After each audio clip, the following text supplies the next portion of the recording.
kepala sekretariat yang diamanahkan oleh Bapak sebagai kepala sekretariat pada tahun 2015 yang lalu di Hotel Raja Wali ini berbanding lurus dengan pekerjaan-pekerjaan yang telah dilakukan. Waktu dan tempat barangkali kami persilakan. Ya, terima kasih. Bismillahirrahmanirrahim. Alhamdulillah wa syukurillah. Wala haula wala quwata illa billahil azim. Yang saya hormati orang tua kita sekaligus senior kita dalam pemerintahan, Pak Saidu dan Ibu yang juga berkenan pada malam hari ini mengizinkan koja-koja diadakan di kediaman beliau. Atas nama seluruh kami menyampaikan terima kasih penghargaan yang setinggi-tinggi atas perkenan Bapak dan keluarga menerima koja-koja pada malam hari ini, Pak. Semoga Bapak tetap sehat, panjang umur, senantiasa mendapat hidayah dan ridho dari Allah Subhanahu wa Ta'ala. Amin ya Rabbil Alamin. Yang saya hormati Bapak Bupati Buton dan teman-teman yang berkesempatan hadir, kakak serta adik-adik saya. Assalamualaikum warahmatullahi wabarakatuh. Pertama-tama saya ingin menyampaikan bahwa pada kesempatan malam hari ini alhamdulillah ini Pak beliau ini Bupati ke-6. Di sebelah kanan beliau saya Bupati.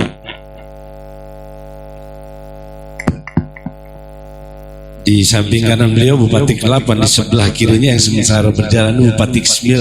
Jadi 6, 8, 9 bukan 69 ya.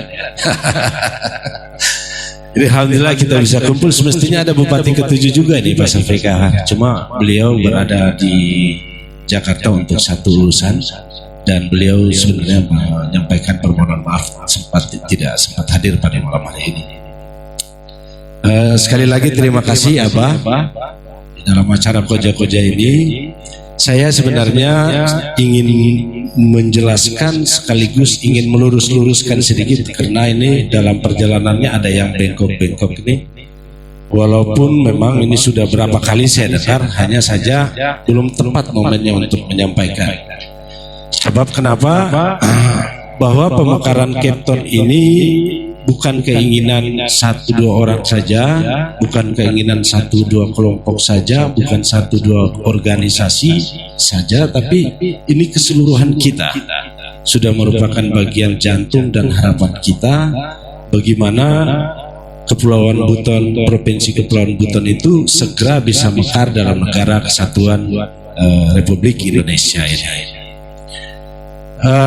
Untuk memberikan penjelasan saya mulai dari poin pertama dan saya minta waktu Abah ya, karena ini menjawab sekaligus meluruskan ini biar tidak ada yang lari keluar dari lingkaran yang ada, saling sakwa sangka, duga sangka, sehingga bisa jadi saling fitnah. Bahkan itu udah jalan fitnah ini, ada dituduh ada uang lah segala macam. Ini sebenarnya kelompok-kelompok milisi yang mengacau sebenarnya.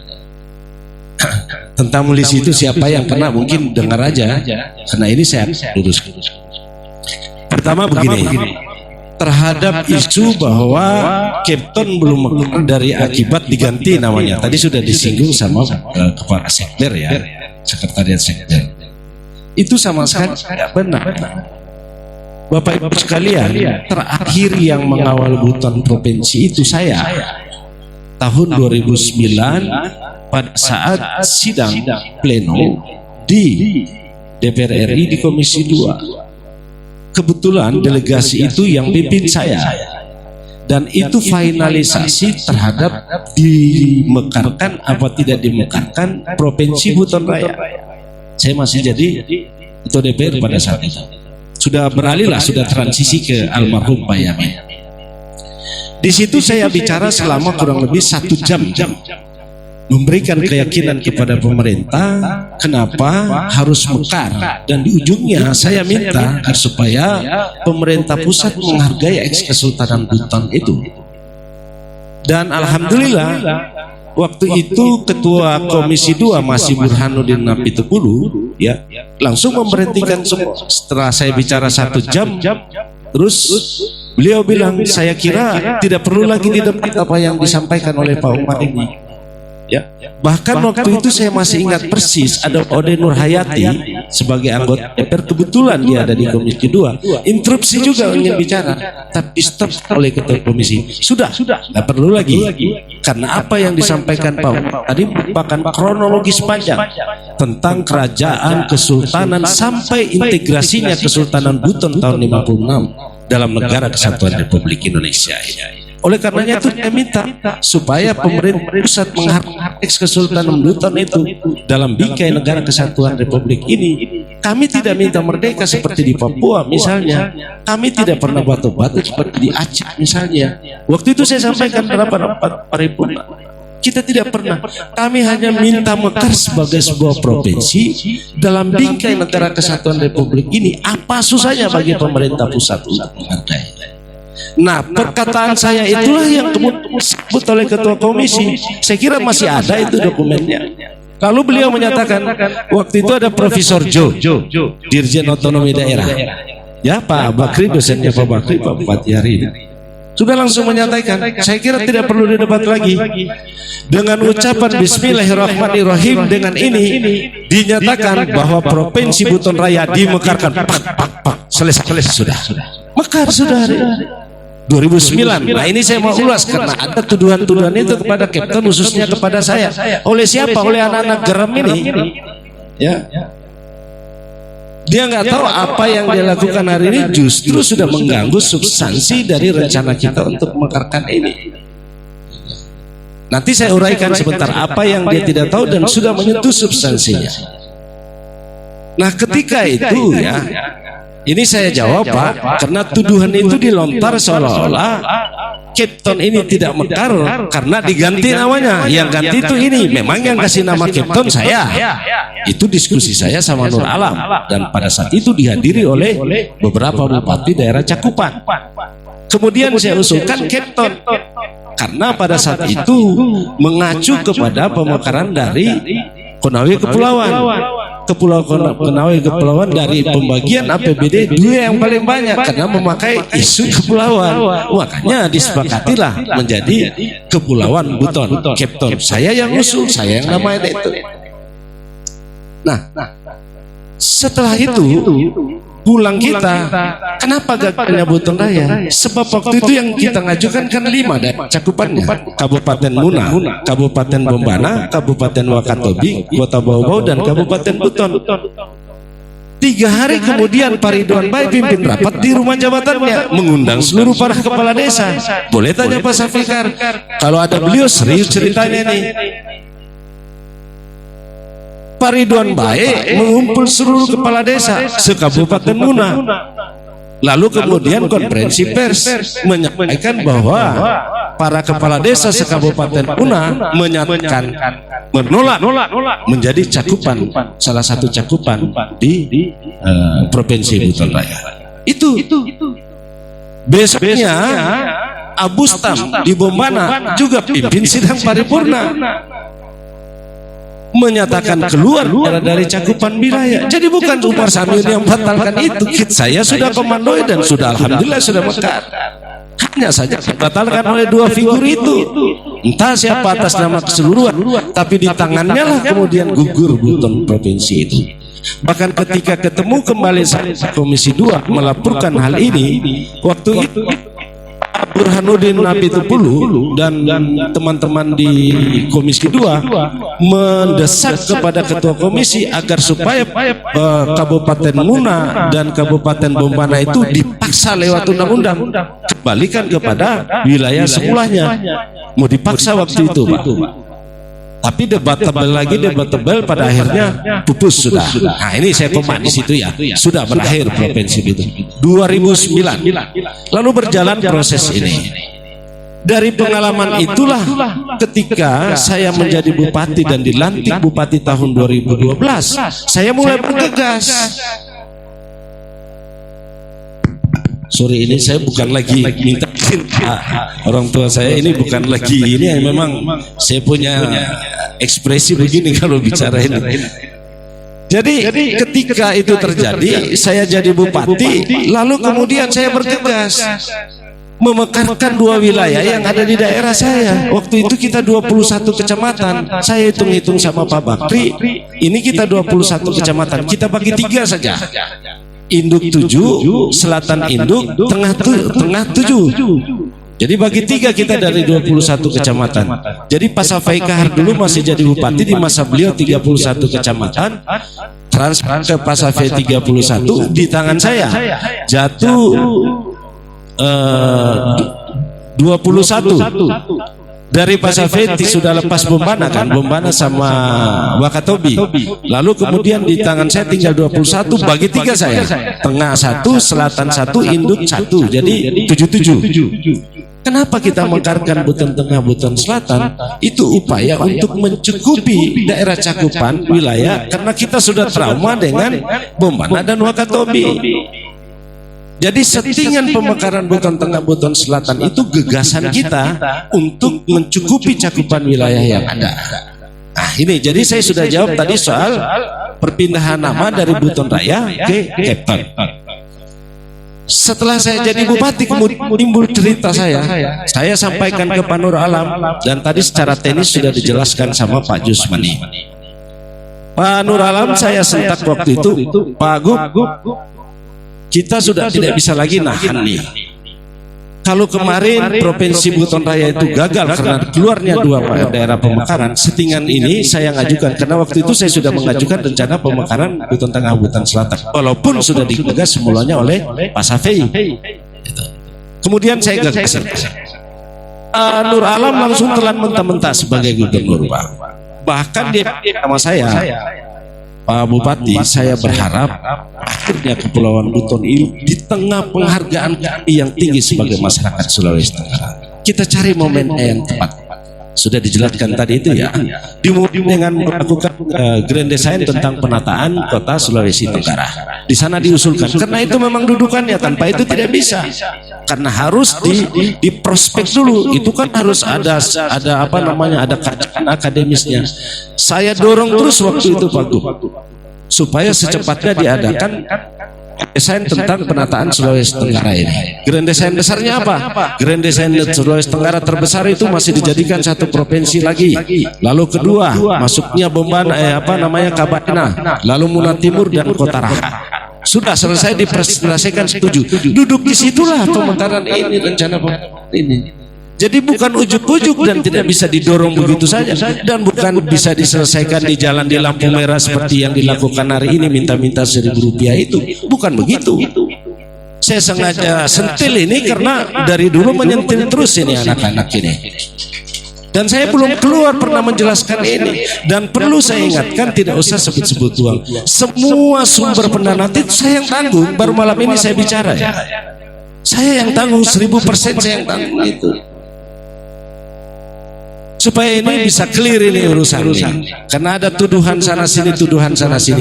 Memang dulu pernah mau dianggarkan oleh provinsi, tapi kemudian itu tidak bisa karena tidak ada catatannya.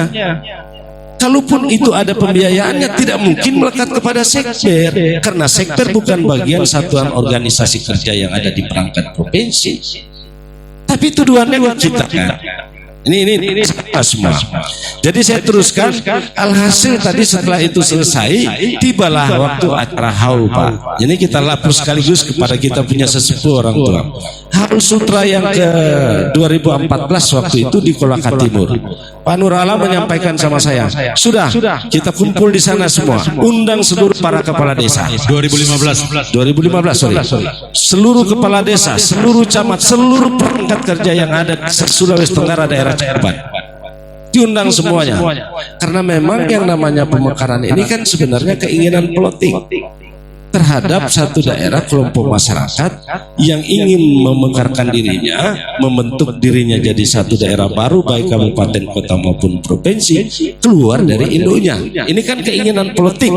Maka kalau keinginan politik, mesti penyampaian salurannya itu ke DPR masing-masing, baik dari kota, kabupaten, provinsi, lalu diteruskan di pemerintah. Aturan mainnya kan begitu. Tapi lepasnya yang dorong mewakili masyarakat siapa? Para kepala desa. Makanya kepala desa wajib waktu itu dihadirkan semua oleh Pak Nur Alam. Saking besarnya penghormatan ini, kemudian dilaksanakanlah di sana. Di sana itu deklarasi, Pak. Nah, ini kayak nyambung sudah. Maka itu kenapa ketika ada deklarasi yang ada lagi dilakukan di sini, itu bukan cuma menggelitik tapi mengganggu yang sudah ada. Sebab ini kalau diulang lagi, Pak, sementara di sana itu belum kuat betul, justru nanti persoalannya pemerintah bisa kemudian menganulir kembali administrasi kita yang ada di sana. Itu. Jadi kalau mau deklarasi nggak perlu lagi, deklarasi itu sudah ada. Itu kenapa saya tidak hadir. Jadi jangan menyetujui ini bagus. Iya bagus, tapi bagusnya itu sudah ada. Dan kalau itu dijadikan lagi, ini hanya mengulang dan membahayakan administrasi kita yang ada. Tadi kan sudah disampaikan sama Pak Jus, 2017 itu dari ini mungkin besar suara saya sampai mati-mati ya. Dari 326 kabupaten kota yang terseleksi Pak Bupati senior, itu yang lolos dengan cara tinggal 173 ya. Dan 173 itu Kepton itu paling atas untuk provinsi. Kalau misalnya seperti tuduhan mereka di DPR kemarin teriak bahwa Sekber tidak becus bekerja, Sekber administrasinya cacat hukum gimana orang yang paling tinggi administrasinya di sana? Ini saya clearkan saja biar enak ini. Jadi sebenarnya anak-anak ini sudah kelewatan sebenarnya. Kenapa? Karena yang dia lakukan itu mengganggu sebenarnya. Di mana mengganggunya? Mengganggunya itu karena di sana sudah dikuatkan. Kalau ada lagi ori di sini, maka di sana terganggu. Sementara yang lain masih seleksi. Kalau saya tidak salah dari 15 tadi belum mengondo, belum masuk ya. Sudah masuk ya. Kemarin belum mengondo teriak-teriak itu gara-gara hampir tidak masuk ke 173 dari masalah kontrak, masalah ibu kota dan nama. Nah, kalau ini dibongkar lagi sama mereka, seperti yang mereka bilang desak anggota DPR provinsi supaya paripurna ulang karena cacat administrasi. Ini bukan saja mendorong supaya jadi, tapi membongkar Kepton untuk tidak jadi. Apa dia orang sadar ini? Inilah yang saya bilang sudah ditunggangi dengan politik, termasuk asisten satu Basiran itu, biar saya sebut saja namanya. Dengan lengkap kangkung dia bilang kita tidak ada administrasi. Kamu kapan dari Kalimantan jadi asisten satu? Kamu baru nongol kemarin. Ini proses sudah berjalan sejak tahun 2014. Mestinya kamu tanya tenismu di biro hukum misalnya, di penataan apa tuh namanya itu, di pemerintah, tanya dong di situ. Asisten satu kan sebagai link sektor di atas yang menghubungkan satu dengan yang lainnya. Tapi jangan kau bilang belum ada, karena kalau kau bilang belum ada artinya itu tidak nyambung. Sama saja kau desak seolah-olah Sekber dengan anak-anak saling berantem. Sebagai mewakili gubernur hadir di situ, mesti mawas dia jaga katanya, karena berbahaya. Nah sekarang kalau dia bilang nggak ada, bukan kalau lagi cari panggung jangan di Kepton. Makanya saya bilang kalau mau cari panggung politik jangan di Kepton, karena Kepton ini benar-benar jujur sekali kita letakkan pada hati nurani kita yang padi nalam, bagaimana seluruh para leluhur kita bisa melihat kembali kejayaannya di masa lampau dalam lahirnya kepulauan provinsi Kepulauan Buton ini. Itu jadi kalau mau cari panggung politik nggak usah di sini, sebab kita dorong pemekaran Kepton ini jauh di masih hingar-bingar politik ini. Ada dari tahun 2013 2012 kita sudah kerja jauh dari hingar-bingar politik, dan tidak pernah ada satu orang pun di antara kita yang teriak-teriak. Kalau saya tidak keluar hari ini untuk memberikan, maksud saya kalau gerakan kemarin itu sudah sampai mengancam yang ada, saya tidak akan keluar untuk bicara ini. Tapi apa yang mereka lakukan sudah mengancam itu. Terus keluar maklumat dari siapa untuk siapa. Pemberkasan berkas itu ada salah satu persyaratan poinnya ada maklumat lancip. Nggak usah nambah-nambah yang tidak ada. Biar jujur ini semua kita. Saya orangnya bukan begini. Saya mohon maaf orang tua saya, senior saya lagi ekspresi ini. Bukan. Saya harus jawab semuanya ini karena ini sudah kelewatan. Malam sebelumnya saya dipanggil, malam sebelumnya didatangin, di situ ada Alimuddin, ada Agus Mbaeda, ada siapa lagi, Rizal, semua datang. Bahwa besok ada pertemuan aksi di Istana Ilmiah. Saya bilang, kalau aksi saya datang. Kalau aksi kan semacam vitaminnya, dorongannya supaya pusat bergairah gitu ya. Tiba-tiba acaranya ternyata deklarasi. Kalau deklarasi apa deklarasi di situ? Orang deklarasi sudah tahun 2014 kita sudah deklarasi. Yang bertanda tangan di situ saya urai satu-satu. Saya sebagai Bupati Buton, Ketua DPR Rafiun, lalu kemudian Kota Bobo Pak Tamrin dengan Roslina sebagai Ketua DPR-nya. Lalu Buton Selatan itu Pak Mustari dengan Usman Ketua DPR-nya. Buton Tengah itu Mansur dengan Adam Ketua DPR-nya. Wakatobi Pak Hugua dengan Ali Tembo Ketua DPR-nya. Buton Utara Pak Ridwan dengan Rukman Ketua DPR-nya. Bertanda tangan seluruh daerah bupati daerah cakupan dengan Ketua DPR-nya. Apa yang kurang lagi coba?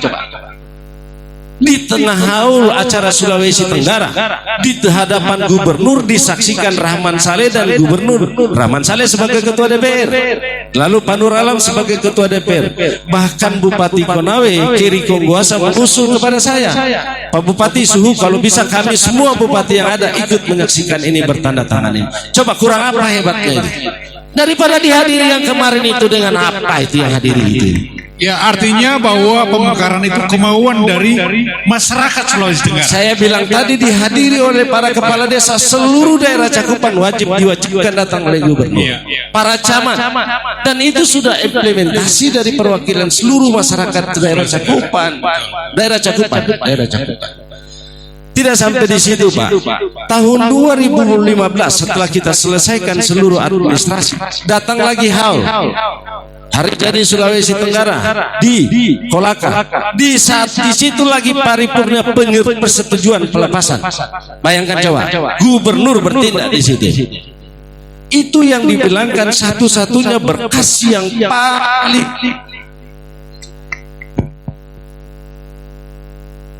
Ini yang paling tinggi. Karena kenapa? Biasanya pemerintah itu pemekaran itu bentrok dengan induknya. Bentroknya kenapa? Karena induknya tidak ikhlas melepas. Ini bahkan induknya mendorong ini. Itu coba. Nah sekarang tadi sudah kita jelaskan berkali-kali, teman-teman ini, adik-adik ini kan sudah datang sering sekali di rumah, dan saya sampaikan bahwa itu 173 daerah kabupaten kota rancangan peraturan pemerintahnya sudah selesai. Kita tinggal tunggu kapan moratorium itu dibuka. Nah kalau moratorium sudah dibuka, tadi kan sudah dibilangkan skala prioritas ini apakah provinsi yang dimekarkan duluan atau kabupaten kota yang dimekarkan duluan? Kabupaten. Tapi yang segelintingan saya dengar waktu itu 2017 kemudian 2018 kemungkinan besar itu provinsi. Dan provinsi kalau mekar, apakah itu sesuai dengan keinginan kesepakatan pemerintah sama DPD 23 tambahannya, DPR Komisi 1 11, semua 11, 12, 23 tambahan itu semuanya Kepton ada di dalam itu, menandakan administrasinya clear, bukan seperti yang orang katanya cacat suratnya karena bunyinya hanya biasa saja, lalu di situ tanda daftar tidak ada lampiran. Kampret, dari mana urusannya kayak begini? Ini kan mengada-ngada, artinya dia menghantam sesuatu yang sebenarnya harus diluruskan, karena sudah perlu disentil-sentil telinganya ini. Ini kayak milisi yang bergerak mau cari panggung. Perlu saya ingatkan, Kepton ini sekali lagi bukan mekar di tengah jalan dengan minta uang Rp1.000. Ini perlu saya tandaskan sekali lagi. Kepton kita tidak jual Rp1.000 di lampu merah itu, tidak ada. Kita semua bekerja ini ikhlas seterusnya. Saya tidak pernah teriak. 3 tahun saya tangani pemekaran dengan seluruh sumber pendanaannya itu saya tanggung sendiri. Gak pernah saya ribut-ribut. Bahkan terakhir sudah pada puncaknya saya sudah suruh Pak Jusmani tembak di sana. Saya masih di penjara loh waktu itu. Saya masih bekerja di penjara loh saya, Pak. Saya masih bekerja untuk Kepton ini. Bukan kayak kalian. Kalau bukan ada suksesi bupati di Buton Selatan, kalian tidak ujung-ujung di sini. Kalau bukan karena Pilgub 2024, kalian tidak datang di sini. Kepton dari jauh, saya bilang tadi, jauh dari hingar-bingar politik kita sudah lahirkan ini. Jujur kita lahirkan ini. Jujur sekali, tidak ada satu apapun yang kita bicarakan di sini. Saya sekali lagi kalau tidak mengancam keberadaan Kepton, saya tidak bicara berapi-api seperti ini. Tapi ini sudah mengancam administrasinya, karena di sana itu masih terlalu banyak celah yang harus dimainkan dan kita bertahan pada posisi itu. Kalau tidak bisa jatuh, Pak. Sekarang saya bicara yang ketiga. Kenapa ini jeda? Bapak Ibu sekalian, pemerintah pusat itu masih jeda karena masih menyelesaikan dua yang disampaikan Pak Jus tadi, menyangkut masalah tapal batas dengan tata batas. Dan yang kedua, tadi kita bilang ya, kalau administrasinya dari A sampai Z sudah terbungkus rapi itu. Cuma kan ada aksi tambahan, administrasi tambahan yang kira-kira punya poin tinggi. Apa tuh? Pertama, daerah yang rencana pemekaran itu sudah siapkan tentang sarana prasarana perkantoran. Satu, dalam bentuk apa? Hibakan. Yang kedua, menyiapkan satu keputusan tentang penetapan pusat pemerintahan itu. Jadi dua, pusat pemerintahan dan sarana prasarana kalau sudah ada. Kabupaten Buton sudah melepas rujapnya untuk rujap rencana gubernuran itu. Sekarang kita tinggal minta kepada kita punya kakak ini, Pak Tamrin sebagai wali kota, supaya segera Pak Wali Kota membuat surat keputusan tentang di mana ditetapkan pusat kantor pemerintahan itu. Yang kedua, segera juga hibakan kantornya. Nanti kalau dia bilang kan mau hibakan kepada siapa, belum ada, memang begitu. Serahkan saja dalam bentuk itu. Oh, yang terima kan publik. Tapi bahwa pemerintah kota sudah siap mendukung itu, sudah. Apalagi ini perubahan undang-undang. Kalau yang 32 dulu sifatnya definitif. Jadi begitu yang terakhir ini bahwa apa namanya 2014 Buton Tengah Buton Selatan definitif Undang-Undang 32 dasarnya ketika mekar definitif. Pemerintah ini masih jujur maksud saya, di atasnya dia buka kerannya, tapi di lain sisi dia sempit-sempitkan baut-bautnya. Caranya dia balik undang-undang dari 32 ke 23. Sehingga pemekaran sekarang bukan lagi definitif, tapi persiapan. Kalau dia persiapan, maka dasarnya pun berubah. Yang tadi undang-undang berubah dasarnya menjadi peraturan pemerintah. Artinya apa? Kalau berubah ke peraturan pemerintah, maka hak inisiatif DPR untuk menggenjot pemekaran ini hampir tidak ada. Karena dasar pemekaran itu bukan lagi undang-undang tapi peraturan pemerintah. Ini yang perlu disadari oleh mereka. Ada satu yang saya tidak mau ceritakan rahasianya di sini. Kalau saya buka di sini bisa bahaya semua ini. Makanya saya tidak buka. Oh ya, tolong sabar, bukan cuma kita. Ini kan sebenarnya menjadi menariknya ini karena sudah mau pilkada sebenarnya ini. Sudah bergerak semua, satu mau jadi wakil gubernur, satu mau gubernur, satu bupati Buton Selatan, satu mau jadi pejabat bupati di sini, pejabat bupati di sana. Kader-kader sudah saling baku hantam nih. Makanya ini saya ingatkan juga, mudah-mudahan Pak Gub ini bisa dengar baik-baik ini, supaya dirapikan di sana itu, karena ini sudah makin bukan cuma mau jadi bupati saja, tapi PJ-nya juga sudah saling rebut ini. Karena banyak ini sudah terbias. Makanya saya sesali sekali seperti Basiran bilang nggak ada. Bilang nggak ada bagaimana? Kok bicara itu mewakili gubernur di DPR. Oh, kok nanya dong? Nanya. Ini bukan urusan 1-2 hari, jangan ngomong begitu. Soal kemudian katanya itu bukan paripurna, itu saya menjawab pertanyaan wartawan. RDP apa paripurna saya nggak tanya itu. Saya ditanya wartawan, ini katanya ada paripurna. Saya bilang kalau paripurna itu salah besar, karena DPR kemarin sudah paripurna, mau paripurna apa? Gitu. Kira-kira begitu ya. Jadi sekali lagi saya menyegarkan kepada kita semua, Undang-Undang 3023 yang hari ini itu persiapan, Pak. Kemarin tadi sudah dijelaskan bahwa 173 kabupaten kota provinsi rancangan peraturan pemerintahnya itu sudah didorong, Pak. Kalau hari itu Presiden 2017 tanda tangan, sudah selesai, Pak. Artinya apa? Artinya itu administrasinya sudah lengkap, tuntas, selesai. Jadi jangan bilang lagi bahwa administrasinya cacat administrasi, karena perihalnya biasa katanya, karena hanya tanda datar saja. Itu kan mengganggu sebenarnya. Mengganggu sudah yang ada. Nah inilah yang saya bilang, kalau mau cari panggung cari di tempat lain, jangan di Kepton, supaya ini jujur kita semua. Termasuk adik-adik saya juga yang presur kemarin sudah klarifikasi ke saya. Dari tadi malam sampai tadi pagi itu klarifikasi semua. Bang, kita minta maaf, kita hanya ikut-ikut yang salah ternyata. Ya sudahlah, kembali ke jalan yang lurus semua.